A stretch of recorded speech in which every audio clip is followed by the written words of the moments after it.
of the Unplugged Coalition, is here with us. Very good morning to you, Jennifer. Good morning.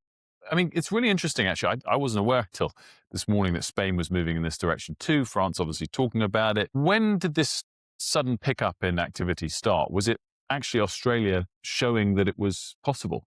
Well, in terms of this backlash against the tech industry stealing childhood, I think that began in earnest in the UK in February of 2024. That's when the smartphone free childhood movement really burst into life. And within a few days, tens of thousands of parents had joined. And now there are more than 350,000 parents across the country who really want to reclaim childhood from the digital sphere. And then, as you say, Australia has moved first, and they've brought in restrictions for under 16s. And many other countries around the world are looking to do the same.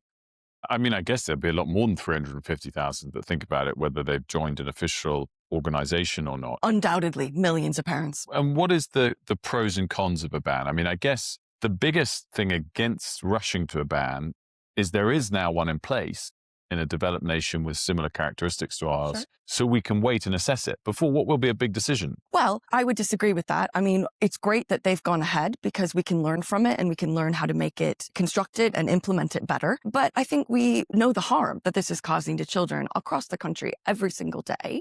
And we don't need any more evidence to act. There is a significant and growing body of evidence that shows the harm to children across a whole range of factors.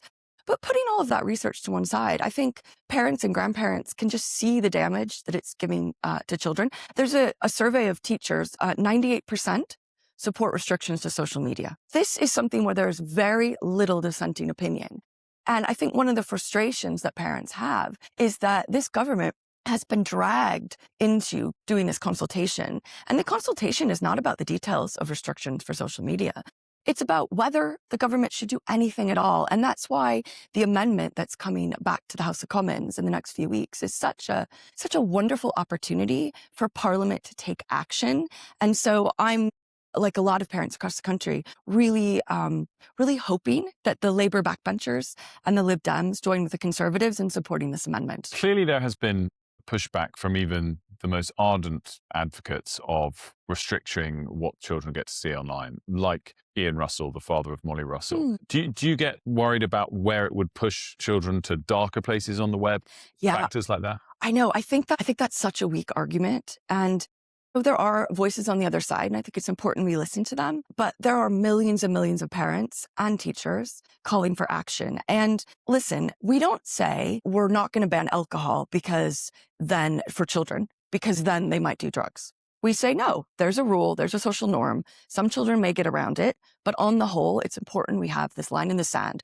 And therefore, when people say, oh, we can't have restrictions for children on social media because they may go somewhere worse, I don't think that's a strong enough objection. We need to send a very clear message, and we need to have very clear sanctions for the tech companies if they allow children on these platforms, that these devices and these platforms are just not safe for kids. Just finally, do you see this as something that's easy to implement? There will be teething problems. I mean, listen, I do not think restricting children from social media is the cure-all. There is no magic wand we can wave, but I think it's a very modest and necessary step. It's one thing of many that we need to do to keep children safe. And we throw around the term a ban on social media. It's actually, in Australia, it's not a ban on children going online.